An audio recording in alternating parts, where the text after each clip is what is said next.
Hey, everybody, it's Kat, and I want to welcome you to this episode of Backstory Sessions. I'm joined today by my co host, Matt. Hey, Matt. Hey, Kat. Hey, everyone. How are you?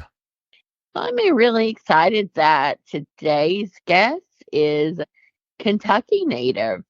Yeah, I was. It was interesting. He is out of somewhere in sort of western Kentucky, out near Louisville, isn't he? Isn't he? Yeah, Taylorsville, I believe. Yeah, yeah. I used to work out that way. I was in Shelbyville for a year and a half, I guess, and Y- used to commute out there from Berea. Yeah, so I mean, who would have thought that we'd be interviewing someone from there who is, doing great things in country music right now? Yeah, yeah. It's pretty cool. I know he's I like, of course, interviewing people from all over, but it is nice sometimes to get those artists from the bluegrass state too. Yeah, there's been a few. The who was the guy from? Exile, we have Yes, him. yes. Thank you. Yeah, we had him. We've had countywide Yeah. Kentucky based, and maybe a couple of more. But if not Kentucky, born, many like Kent Blasey, I believe, lived in Kentucky Yeah.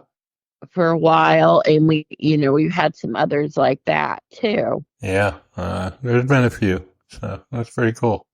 Yeah, so I'm sure this will be no exception. I look forward to trucks and cars, cars and trucks. That's like another interest you have, and that's his new song. Yeah, yeah. I don't write stories about them per se, but yeah, I do enjoy cars. And back when I was a kid, I used to tear motors apart and rebuild things, and you know that sort of stuff. Haven't Yeah. done too much of that lately. Well, you're too busy with the tower right Yeah, now, yeah, watching it be taken apart and yeah. The never-ending tower project. yeah, put back together. So, it's been a busy time, and we're now in September. Hard to believe. Like a whole week of September is gone. Yeah, it's going pretty fast. So this is what, episode 5 or something like that? Yes, and I mean, next week when we have episode 6, September will basically be half over. Yeah, pretty crazy. It just It is crazy. And more crazy because, now I have the Halloween show, as we talked a little bit about last week. You helped me to co-write that, and really, it's will be just about a month from next week's episode until the first show. do you have all the parts cast now, or? Yes, we have everything cast and ready to, dig in. This is gonna be so like complicated, but there's something appealing about it as well. It's like, how do you make something out of all this madness? Yeah, there's a lot of technical things in this one. Yeah, like, we're gonna have to shoot video because part of it starts out as a video and then the character walks onto stage. And then within the Hotel California, there's so many different rooms and like things that are happening that there's no way we could, being a mobile unit, there's just no way to create. So, Right, yeah. yeah, so no, we're going to go the technical route. And we found a really great person to do the tech for us, and she's really excited. I would have to say that the cast overall, like cast and crew, this is the most buy-in that of any show that we've done so far. Wow. That's Yeah. that's pretty cool. But you got a classic story there. I mean, there's all kinds of different ideas about what Hotel California actually means. And Right. Yeah. so, people just out of curiosity will probably want to come and see, what is our take on what really goes on at the Hotel California. So when are the shows for that? Do you have them set? Yeah, so we have three shows Wow. and taking place in 2 days.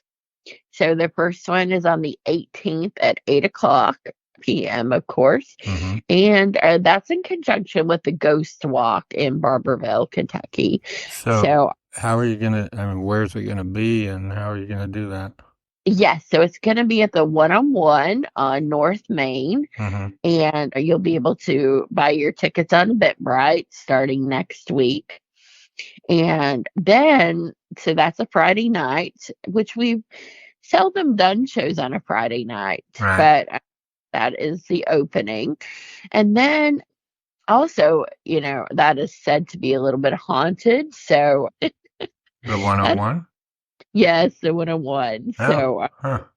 that just adds a little bit. Actually, at least two of the three of these places have a ghost story kind of, history associated with them.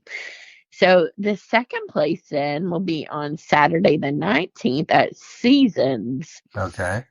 That is in Corbin, Kentucky. Also said to, be a bit haunted. Yeah, Um, I remember that. I've been there and yeah, that's kind of interesting place. yes, and it is the perfect place for the show. The downside is that I think the tickets will sell out like very quickly because it's, space wise, it's very limited. Hmm. So the ticket number will be low. But I mean, the atmosphere, the decor, just the Yeah. overall feel of it, I don't think you could ask. It has the chandelier, like everything is very, Yeah. very cool there. And then? And then that night on the 19th, we'll be at the Depot on Main in Corbin, Kentucky. I don't know any haunting story related to that, although comedians used to perform there in the space that we're going to be in. So I'm sure there's, if the walls could talk, I'm Yeah. sure there'd be a lot of laughter and such. And that Yeah. would be kind of cool, if they laugh at the right moments. But so the challenge will be getting like we're going to be using live music. So we'll have a piano, which in this case will be electronic, of course. Hmm. So that has to be transported. Then you've got the rear projector screen. I mean, so a harp, we actually, have a harp player. So there's a lot of things that have to be moved from place to place, and the spaces are all three very, very different. So, Yeah. yeah, it's going to be so exciting. I And would suggest everyone that's looking for a unique, immersive, like get you in the Halloween kind of spirit mood to come see the show. Or if you're just an Eagles fan, that loves Hotel California and want to see what we've done in our interpretation, yeah. it's definitely a great show. And it is family friendly, so I think that's important Are that you you. gonna have food at all these events? Yes, so the menu has not been released yet for seasons. That's what everyone's waiting for because it's going to be an outstanding special menu put Yeah. together just for this show. So we will see what that's going to be next week. And at the Barberville show, because it's a late night, 8 o'clock starting time, Hmm. it's going to be your pink champagne on ice, our version of it. Yeah. And, a really scary themed cupcake. So Okay. yeah. So we're going, because most people will have eaten dinner and Right. such by then. Now, at the depot, you'll be able to get brisket and grilled chicken, the sides and all of that that go with that. Oh, So, cool. yeah, really delicious dinner.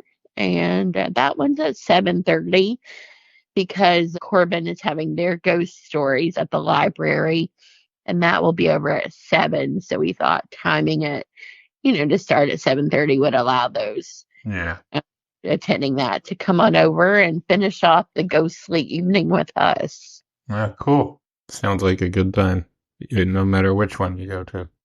Yeah, so I'm hoping you get to go to one of them, because I know you'll be very proud of the work that you helped to create. Yeah, it's a bit of a drive for me.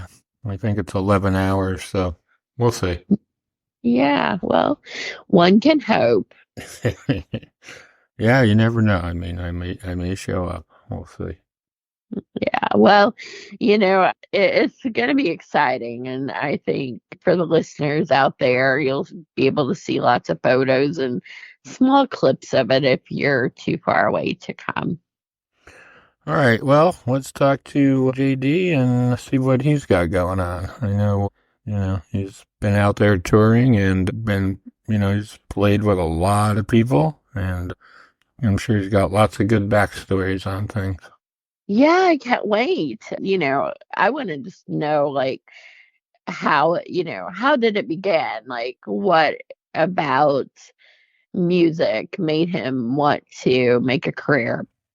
Yeah, I mean those stories are always interesting. Everybody that we've talked to who's been involved in the music business, they all have some similarities, but a lot of them are very, very different stories. Yeah, so, and we always get to the root of it. That's right. That's what we do. That's what we do. All right. Well, let's talk to JD. JD, I want to welcome you to this episode of Backstory Sessions. We're so excited to have you as our guest today. Thank you so much for having me. It's good to be on. Well, we have some things in common in that we're both in Kentucky. I didn't grow up in Kentucky, but I wasn't born here at least. But I'm going to talk a little bit about your backstory and the influence that living in Kentucky had on your music. But, I will say when I first saw the title of your latest single, Cars and Trucks, I was thinking like, oh, well, this is great. This is going to be Maps department. So, you guys can talk about cars and trucks because I assumed that's what from the title, that's what it was going to be about. But Sure. as I listened and, read the lyrics, I was like, wow, there's a big metaphor going on in this song. So it's really very interesting. A couple of things though are you a car and truck enthusiast? Oh, not really. I mean, I do have one of my most prized possessions that I own is my 96 Chevrolet Camaro. It's kind of like a little side hobby. My parents bought it for me in high school back 20 years ago. And then we restored it back probably 10 years ago. And I do drive it usually every couple of days. And so I've kind of become kind of a car enthusiast, not too much, but my dream car is a Corvette, and maybe one day I'll buy one. But that's That as was bad my as next far. question was Yeah, what was your dream car? So, yeah, a Corvette. So hopefully as I've gotten a little bit older, I feel like the car enthusiast kind of fallen by the wayside. But I mean, I do enjoy driving my car and fixing up. Anything that still works and gets me from A to B, I'm a big fan. So luckily, my Tahoe does well. yeah. So where in Kentucky did you grow up? So I grew up in a little town called Taylorsville, Kentucky. It's kind of nestled between Louisville and Frankfort and right off Interstate 64. So I grew up there on a tobacco farm, spent all my childhood there until I graduated high school and moved off to college. And so, yeah, it was a great platform for, what got me kind of into music and kind of when guitar came into my life. And I still go back and visit quite often. So, well, and that's kind of a Matt connection because he used to work in that area. I did. I was out in Shelbyville for 2 years. Yeah, very close. That's a neighboring town to where I grew up. So been through there many times, played many shows in Shelbyville too. It's a great area for us. Yeah. So, were you always musical, like as long as you can remember? No, actually, music kind of came into my life late. I grew up in Taylorsville, played sports, lived the all-American dream, went to church on Sundays and played ball. And seemed like every day we were on, playing organized baseball, little league, the traveling teams. And so music was never really, other than listening to the radio, music was never really at the forefront. I never had any dreams on playing guitar, didn't care about singing. I mean, I did sing with the radio and that kind of thing. But, growing up in a small town, we just didn't, I just didn't have any dreams on singing. I mean, we never came to Nashville for anything growing up. And so it wasn't until 2001 I graduated high school is when music really kind of came in full effect and just kind of took me by surprise and kind of started opening doors for where I'm at now.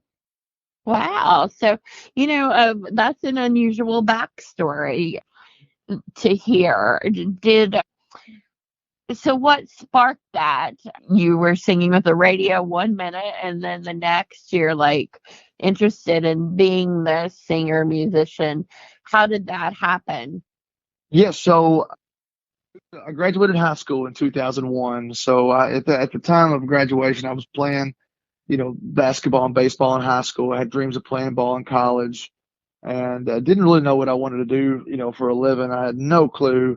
I mean, I love computers. I love dabbling in web design. I love doing graphic design. I didn't know if I was good enough to play college in sports. I had a great career, playing organized ball in school, but I just wasn't sure I would play in college. However, my dad was a principal, my mom also, she was teaching in the school kind of off and on. Once we got a little bit older, she started kind of going back to work. She stayed home with my brother and I for majority of our entire elementary school to high school career. Just worked on helped dad on the farm and just kind of was a homemaker. And so mom and dad always encouraged us to get an education before anything. And so when I graduated high school, I enrolled in a community college in Lexington called the Lexington Community College. It was actually on campus at Kentucky, at the University of Kentucky. It was a 2-year college.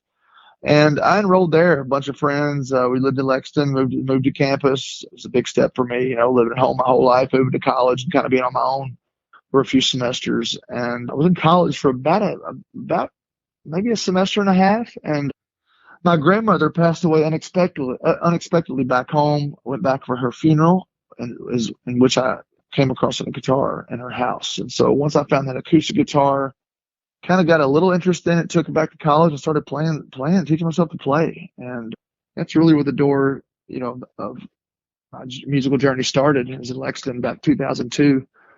And, as I started playing around on the guitar in between classes, vocals and my voice just kind of went along with it. And I realized I could halfway carry a tune in a bucket and realized I could actually halfway sing.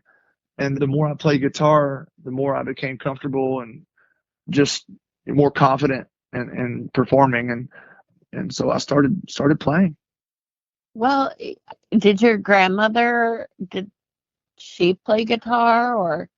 She did not. She actually bought it. I found out later on in life. She actually bought it for my uncle Tommy, which is my mom's brother. She bought it for him years ago for a Christmas present.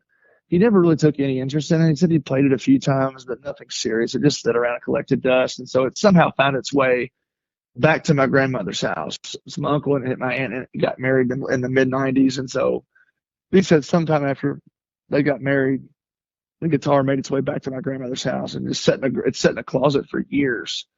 And kind of remember it, kind of don't. But once I found the guitar after her death, we went back to her house, started kind of boxing things up and just going through some of her stuff. And I found it and took him back to college and realized it was a very interesting hobby. I loved it. I always couldn't wait to get home to class to learn how to play a new song I could find online. And one thing led to another, and I started, just learning five or 10 songs. And I was like, man, this is wild. And people would come over and listen to me play. And next thing you know, I was playing little bars and church events and picnics, and just kind of started gradually climbing from there. So, who was the first person that got to hear you play and sing? That's a good question. I would say probably my college roommate, maybe. I would play it at the time when I found the guitar. I lived in a dorm room the first semester. I didn't find the guitar when I lived in the dorm room. We had moved to an off campus house. I moved in with a childhood friend named Jeremy, and he was always at the house when I was there. So I'm sure he probably was one of the first guys to hear me sing. I mean, my parents obviously heard me when I'd come home on the weekends, or come home for the holidays. I'd bring it with me every time I came home, and I'd play. And my dad had keys to the church, and so I'd go down to my hometown church and turn the PA on at night and when nobody was there, and I'd just play on the stage when in front of nobody, because it was just fun. I enjoyed that, and those little steps along the way just kind of get built confidence on me to really, to start playing live and see what happens. And gosh, things just exploded once I started doing that. Were you nervous the first time that played in public, like for a performance that was meant to be a performance? Yeah, I was very nervous. I remember the days, just playing it. I remember one time I played the FFA chapter in the high school that I went to caught wind of me playing guitar and could sing, and they had a pig roast at the school one day or one weekend, and they invited me home to play it, and man, I was so nervous. I just remember, singing on a PA system the first time is you have to get used to it, because it projects your voice so loudly. You're not used to it until you get on a microphone and realize how loud it can be. So you're really timid at first, and so I had to really learn how to sing on a microphone, and that just came with time, playing so much, playing shows, learning how to control your voice on high notes and low notes, and what songs fit best key. And so it just, but time really is the essence of becoming good at anything. And I really feel like, I just spent a lot of time, just learning songs I loved on radio and translated over to guitar, and just kind of went from there. So you started out playing covers, or were you writing your own songs, or little? No, didn't write at all when I first started out. I just played cover songs. Didn't care nothing about writing my own songs. It was entertaining when we'd have parties at my house, and friends would come over on the weekends, and they'd be like, "Get your guitar out." We'd play. I remember when Brad Paisley's record came out, I'd play a couple of the songs on his records. My friend just thought it was so cool. But I would sit around and play these songs, and we'd sing them around a campfire at the house. And, we did that for years. I mean, I'd learned some of our favorite songs and kind of go from there. But that sparked other people making requests. And I mean, you got to think, I'm a kid in college, and we're playing on the back porch of a rented house. And, only people there were my friends, 10 or 12 people. And we were having the time of our lives. I had no idea that I would eventually be doing this for a living and opening for my heroes and having CMT success. It's just wild. But it's persistence. Persistence can take you anywhere if you stay with things. And that's kind of what, once that guitar fell into my lap in college, I've never set it down. So when did you make the decision you were going to try to make a career? So I discovered guitar in 2002. About 2005, 2006, I was starting to dabble in some pretty good gigs. Lexington wasn't a very great area for country music. The two bars that were in Lexington had house bands, and they seemed like they had the same bands every weekend. So I really had no luck getting in those venues. So I would just branch out and play different places back home. In Taylorsville, I'd get called once I started building kind of a name a little bit back home, I started driving to Louisville. Louisville had tons of opportunity. I played a lot more clubs.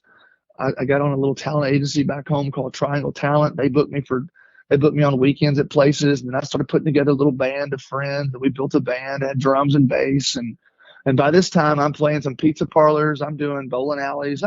We're making a few $100. I mean, it's just like, I had no idea you could make money playing guitar back then. I was just loving it because it was fun. But by 2005 and 6, man, I was really starting to pull pretty decent crowds at shows. And about 2007, I graduated college. And by then, I was pretty rocking and rolling. I was probably one of the most popular bands around Louisville at the time that had some notoriety. We had a great following. And so 2008, I came home from a gig one night. I had been I had moved back home, and my parents had my degree and had graduated college and moved to Nashville. And that was all she wrote. I've been there ever since. February 2008, I moved here. So, what was your college degree and what was your plan before music? So in the community college, I got a degree in applied science, associates in applied science. I was doing web design. It was kind of wild because at the time, at my associate's degree, I was designing my own websites. I was far ahead of a lot of my peers. Other bands didn't have websites, and I was designing my own. So I felt like people could find me online way before people that were established had even had a website. So I knew how to do website design and stuff. So I got my degree in that first, and then my credits transferred to the University of Kentucky, which was on campus. I was already living on Lexington. It was like literally like the next street over was UK's campus. And so I ended up getting a bachelor's degree in telecommunications. So I was doing, TV news, radio. So everything really tied into music. And I really didn't plan that out of college. It's just, I found myself, working towards an associate's and a bachelor's degree, and got both in telecommunications and one in associates in applied science. So definitely learned a lot with the college degrees under my belt. I had no clue that Nashville would ever be on my horizon once guitar kind of came into hand, and I built what I had built, early on before moving to Nashville. But the degrees really, really helped, and just meeting people and the internships I did at the radio stations, kind of just seeing the backstory of how artists worked radio and TV. And so I learned a lot. Yeah, well, that does sound like that it was a basis for what was to come. It Um, really was. what was to come once you got to Nashville? Like, did you have a gig already, or did you just go there like, on a prayer that it was going to work out, or? Yeah, a little bit of both. I did. I moved to Nashville in 2008, and I worked a job in healthcare, and that really helped me pay the bills kind of starting out. Now I did have gigs. I still went back home to Louisville and played. My popularity in Louisville was doing pretty well. I was getting calls for opening acts. I was playing some very nice bars. I was playing some Kentucky Derby Festival events. I was playing a state fair, and so by this time, I was making pretty decent money. Not a lot of money, but not enough to survive on, obviously. So I worked for a healthcare company Monday through Friday, and that really helped me, kind of make ends meet and chase a dream at the same time. Yeah. So what was the big break that you got? I put an album out and actually ended up making quite a bit of money on it. I had no idea that you can even make money selling albums. I had no clue. My parents weren't superstars. My cousins didn't sing in a band. I had no idea music would even bring you any money, but I learned that the more popular I became, the more gigs I got, the more money I made. And so I started putting out a little album. It was just some songs I had written, and I made several $1,000s. I was kind of shocked. And so that album I put out, it's not even out anymore. My songwriting has improved a million times since that first album. But back then I had no clue, but really, really opened a lot of doors and helped me, really just tell me I really had a shot, and moving to Nashville, I had a shot to really do what everybody else was doing down here. I really felt like, people would seem interested back home. I sold albums and people were singing my songs, and then I remember one of the very first gigs I got called for. I actually got to open up for Joe Nichols and Steve Wariner, and we played at the Waterfront Park in Louisville in front of about 40,000 people, and to go from a bowling alley of 150 to playing in front of 35 to 40,000 in 2009 was just surreal. And we sold a lot of merch that night, and that really just kind of kicked us in gear of, wow, I think we can really do this. And Steve Warner was just so complimentary of us and shouted us out on stage, and from there, I go from 2009 to now. I've played over 3,000 shows. So you can imagine the gigs I've played, what we've built just by keeping the fans number one and putting out albums every 2 years. It's just been a really amazing ride where we've come from. So you said on that first album that you wrote, did you write all of it or some of the songs? Yeah, I wrote most of the songs. Yeah, most all of them. I don't think I could, if you told me to sit down and play one of them right now, I couldn't even think of the first words. It's been so long, but It's funny. I had a fan come across that album a few years ago and bring it to a show, and I'm like, oh my gosh, look at that hair. It's like I have changed so much. And I know my voice has changed. I mean, my voice has really strengthened since that first album. But man, we thought we were really something, when that thing came out, that record came out. I put it out myself and built the jewel case for it, printed it out, and just sold it at my shows, burned it on CDs myself. I mean, it was just everything was self-propelled. But that's what I enjoyed the most. I didn't owe anybody any money. Everything I made came to me, and so it was just humble beginnings, and I think that's just what's kept me going. And then your second album, is that the Neon Hallelujah? No, that's actually my sixth album. I put out. Wow. Yeah, All right. Well, there's a catch lot us of up from that first one up until now. there's a lot of timeline in between that first album and the Neon Hallelujah record. So I cut records, moved to Nashville, 2008. Put a record out in, 2000. I put one out 10, 12, 14, 16, 18, 21, and last year. My 2021 record was a top 10 album on iTunes. We just went to number 8 on the iTunes chart, so that was pretty huge. Yeah. But my most latest record is called Neon Hallelujah. It came out last year. Got to record it with the Oak Ridge Boys. The song that you guys are promoting, Cars and Trucks, is on that record. It's a #1 video on CMT right now. So to go from where we started with that first little record that we made ourselves and took our own photos to the record I put out right now, it's just like it's I can't even describe the timeline stretch it would be from where I started to where I am now, what all we've done. But most people ask me, in between all those records, what do you think was the pivotal moment that really turned the page for you? It took you from local act to our most regional act. It really kind of opened doors to do this full time. And about 2016, I moved next door to a #1 hit songwriter named Mark Nessler. And Mark and I became friends. Mark has written 10 #1s and probably 500 cuts. And so he really took a liking to my music and just the determination I had to keep this thing going. And he took me in the studio with him, or teach me to write songs, taught me how to write better songs. I got to record his songs. And so he really took me from beginner to where I am now, where I feel like, I've got great songs and I've been able to have great success and actually do this for a living now with my own songs. So Mark was a really game changer when I met him next door, really on a wing and a prayer, just having to move next door to him. Wow, that turned out to be a lucky move. Huge move. Yes. Yeah. So let's talk a little bit about this song of Cars and Trucks. I pulled some of the lyrics out of it that I wanted to talk about, but how did you end up singing that song, or what about it appealed to you? Did you know instantly it was going to be for you? I did. Yeah. I was pitched this song by a friend who's a writer. And I just like like you said, it's got metaphors all over it and people can relate to it. I try to record songs, not all the time, but most of the time that people can relate to. Songs that this was not a personal song. It's more of everyone can relate to it. We all, ride in cars, we go to work, you always wonder what's going on in the other car and what are they thinking? What's their issues? Where are they headed to? And it's like, I really feel like you think you don't, may not think about that, but when I heard this song, it's like, wow, it's so true. And I started testing the song at some of my live shows, and people just loved it. And I don't know really what it was about the song. It's just a very catchy melodic song that's got a great hook to it, and the chorus is just so catchy. And coming, we're going, we're just passing through. We're living in the windshield and in the rear view. I thought that was really interesting. Yes.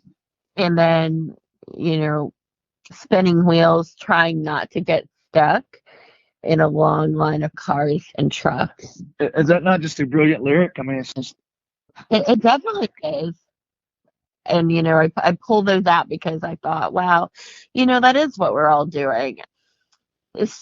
So that's a great spin on the title, because I did not expect that it was going to, like I said, I thought it was going to be about cars and trucks and, maybe girls thrown in or something like that.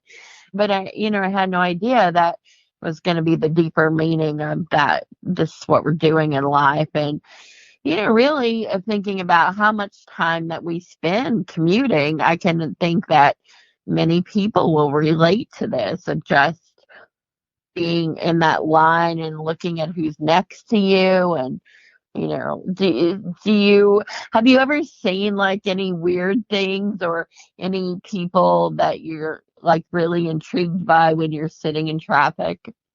Yeah. I've seen a lot of weird things on the road. I mean, I've seen people actually reading the newspaper, holding their dog and eating a banana, driving the car. It's like, my gosh. I mean, like, you got to be multi-talented to do that. I mean, I've just been on the road. I drove about 33,000 miles a year on the road. So I have seen all sorts of things, but that was one of the most ones I remember. This guy's driving and reading the paper. Wow. Wow. He had both the front page and back page folded on his steering wheel, just reading it, driving down the road. Wow. Well, Matt, I think you could relate to the, traveling and driving a lot. So. Yeah, I've done my share, that's for sure. I was just looking at your website and saw a quote from Randy Travis on there. That's pretty cool. Yes. He's go ahead. Did you get to meet him or work with him, or what's the deal with that? Yeah, so throughout my career, I've gotten to work with a lot of artists that I grew up listening to, and they've just kind of fell into my path in different ways. One of the reasons I met Randy Travis, I actually went to the Kentucky Derby. I go to the Derby every year. It's where I propose to my wife on the red carpet. I'm from near Louisville, so the Derby is a staple of kind of my schedule every year. So I get hosted at a gala every year, and I had dinner with him. He was sitting at my table. They set us at the same table a couple years ago, and during the gala, and we just kind of hit it off. His wife and my wife, and his manager was there, Tony, and Randy he just kind of took a liking to my music, and we kept in touch. We had dinner there. Then we met at Derby and we sat at the same table at Derby, and we kept in touch slightly over the next year, and then last year they set us at the same table again. So we've really have just become friends, and he, invited us to his rhyming show with his wife, and they're just great people. And I asked him and his wife last year if they would give me a quote from my record, and she said, absolutely, whatever you need. And so he's actually in the process of getting me on the Grand Ole Opry. So I'm hoping that's going to be on the horizon. That's one of my ultimate goals since moving to Nashville. So wow. Randy has been just an amazing person that's believed in my music and kind of taken me under his wing. That's pretty cool. So your guitar that you picked up way back when, do you still have it? And what is it? The guitar that I found was an Epiphone acoustic. It's a junior size acoustic, so I'm 6'4", so it looks like I'm holding a Q-tip. It's so small, but it's an Epiphone junior size. It's probably a early 90s model, but I still have it. It sits in my studio at my house. I look at it every day. It sits there, collects dust. It's the reason I'm here. What's your go-to now? I play a Gibson J45. Okay. I've about put a hole in it. It plays it so much. So, are you a collector or no? I've kind of became that way. I do have about 15 guitars. I've got two Takamines. I've got a Gibson, a Martin, a Breedlove, a Gibson SG, a Telecaster, Fender Telecaster. I've got a Gibson Hummingbird. So, I try to buy a guitar every year. It's a tax write-off, so it helps. Oh, there you go. Well, if you're ever up here in Pennsylvania, I live about 20 minutes from the Martin Guitar Factory. So yeah, that's awesome. Yeah, it's pretty cool to do the tour. I'll definitely have to do that. Yeah, I definitely recommend it. They show a lot, and the whole process of making guitars. And Martin's pretty much a higher end guitar, I would say, in a lot of ways. They sound great. Yeah, and then obviously the tour ends in the gift shop. So of course, that's where they get you. Where they have that $10,000 D28 or whatever it is, if you want to pick one up on your way out. So I'm looking at some tour dates for you, and I see you're headed out to Vegas in April of next year. Have you ever been before? Played there 7 times, I believe. Oh, Yeah, wow. we just played there this past April. So it's Awesome. always a great time. Yeah. Love it out there. And you're playing at Gillies, I guess? Play Gillies Dance Hall. Played there about 5 times. We go out there for we do about a 3 or 4 day run when we're out there. Play 3 or 4 shows in a row every night. So always a great time. Great time. Do you enjoy Vegas when on your days off, or do you have days off when you're out there? We do have days off. Absolutely can't wait to have a day off out there. I'm not a gambler really, but I just love the sights and sounds. I love to eat and check out Yeah, restaurants and take my wife and son out there and make it a family trip. So it's just a great place to visit. We love it out there. it's a good place to people watch too. You're talking. Oh, it's a great. Oh, yes, it sure is. It's like adult Disneyland. So, what do you got? What else you got coming up? I know you're doing a lot of shows. It looks like coming up towards the end of the year. Well, not. I mean, from now until the end of the year, I guess it looks like. And what else do you have what kind of things you got going on besides any writing coming up or new music projects? Yeah, I got a new record coming out next year. I just actually I had recorded. I was in the studio last week. I'm cutting a final vocal. I was supposed to cut a final vocal today, but I'm a little tired. I was in Milwaukee Thursday, Illinois Saturday, Sunday, and Gatlinburg tomorrow. So I was like, I need a day off. I don't think my voice is 100%. So I'm Yeah. actually cutting vocals next week. So I do have a new record coming out 25. Really, really pumped. So Awesome. Have you written a lot of or all the songs recorded for that, or are you still working on? I know you said you got a vocal coming up, but like, yes, still in the process of finding songs and writing songs. I mean, I've got several in mind, but I'm still looking for songs, but I'll spend the next couple months I've got pretty much narrowed down, but you got to live with songs before you put them on an album because you'll sing them forever once you cut them. So yeah. I try to really, really hone in on that. So I asked this of everybody that we talk to who's in the music business or even acting, but have you ever been starstruck? Let's see. I did I did a music video with Billy Gibbons of ZZ Top Hmm. a few years ago, and he was kind of starstruck material. And then about a year later, I opened up for ZZ Top about a year after that video. So I wasn't starstruck the second time, but yeah, I've never met Michael Jordan. I did meet King Griffey Jr. one time at a event, Hmm. and he kind of got me starstruck a little bit. He's my baseball idol growing up. Collected all his ball cards. Other than that, I've just done this business so long, and I've met so many celebrities and famous people. It's just I'm not really not really starstruck anymore. I mean, if I were to meet Garth Brooks, I probably would, but I'll let you know. I hear he lives in that area, so you never I know. know I've never met him. You'd think I'd run across him somewhere, but never Yeah. yet. uh, Kat, don't we know someone who has worked with Garth? Yeah, well, we've had his daughter. That's right. We Yeah. did, yeah.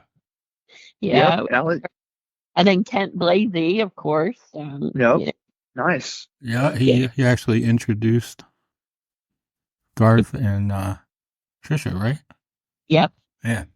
I didn't realize that. Well, that's good to know. I had no clue. Yeah, do you know Yeah. Ken?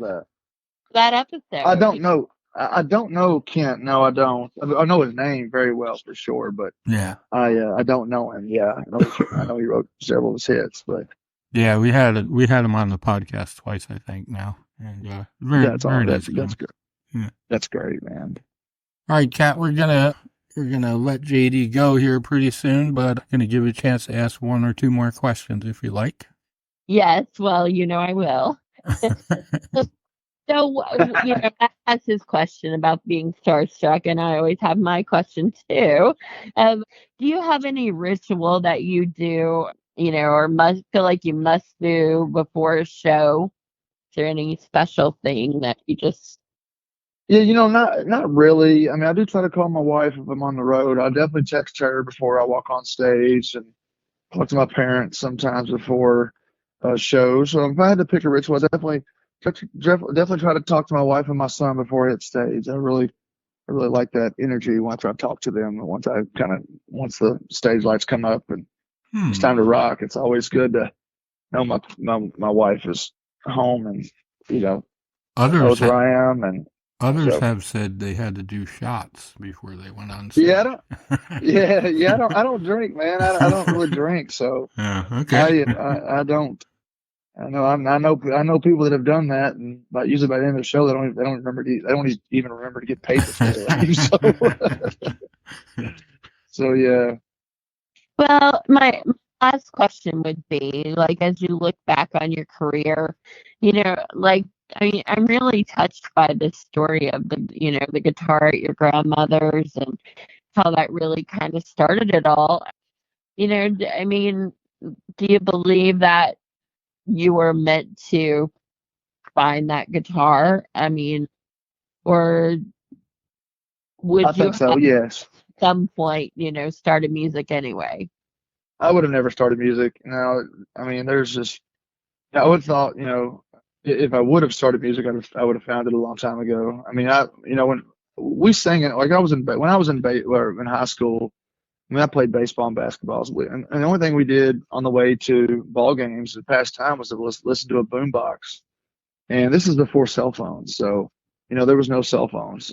Cell phones were just starting to come out, so we didn't have access to YouTube or Spotify, none of that stuff. So we did sing a lot on the bus. So I did enjoy singing and entertaining people just for fun, but never ever dreamed that it'd be for a guitar and performing. So when this all came about in college, my friends were like, "Oh my gosh, you heard you're an artist, heard you're singing now, like we want to come to a show." And it's just had no clue. So I really do feel like that this God had a plan for this. I mean, I believe in God, and believe He's given me talent, and there's a reason for all this. And I really feel like it took my grandmother's death to really realize to find out really what my strength was. I had no clue that would pick up guitar so fast. I mean, most people that I talk to are blown away that I started this career at 18 and really didn't become like doing this until 25, where I was really like kind of getting a name for myself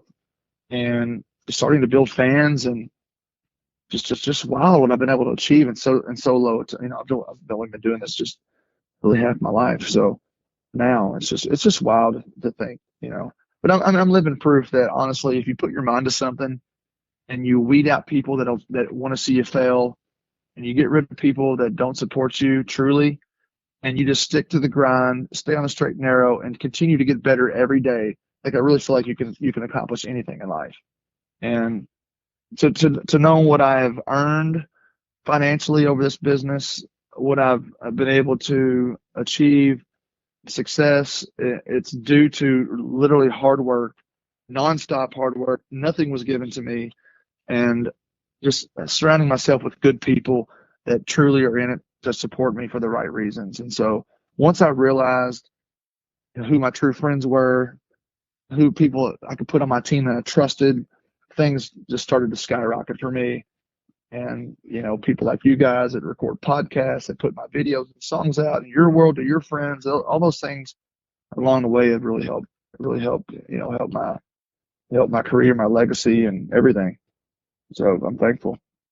Well, I am curious. Did you meet your wife like at a show?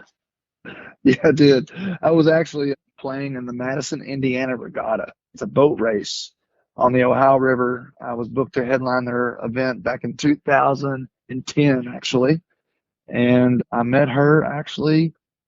I actually saw her in the picture before I met her. It's kind of a funny story, but ended up meeting her at a gig after they booked me, and fell in love, chased her for a while, and then we ended up getting together, and she started she moved in with me in Nashville and left her family from Columbus, Ohio, moved down here and started selling my merchandise and kind of acting as a manager, and it just became a team. And man, once I met my wife, I mean, gosh, I mean, my career really took off when I met her, because she was helping me doing a lot of things, selling merchandise and doing things on the side that I didn't have before, and helped me. There was one time I remember playing an event and I didn't get paid, and she went and got the check from the guy. It's like wow, this is amazing. So she took it. She handled dirty work too, and I do owe her a lot of what I've been able to achieve. So Have you written a song for her? I have, yeah. She actually was in the video. Wow. 2016, a song called "Better Man." It Oh. debuted on it debuted on Great American Country back in those days. So yeah, written songs about her, and I sang that song at her wedding actually in 2017. So Well, I'm gonna have to good, look at it now because good I times. things. Well, it's been great having you as a guest. You have a very heartwarming backstory, and it's Thank very you. different than most of the ones that we've heard. I mean, everybody's got a story, and they're all different in some way. But I really like your story.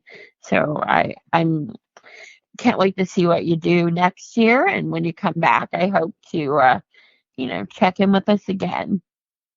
I appreciate y'all's time. It's enjoyed talking to you guys as well, and hope to meet y'all somewhere down the road.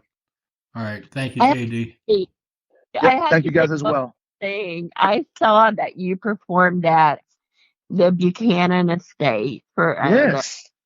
Kentucky Farm Bureau. So I used to Yes. teach with Kevin Buchanan. Did you really?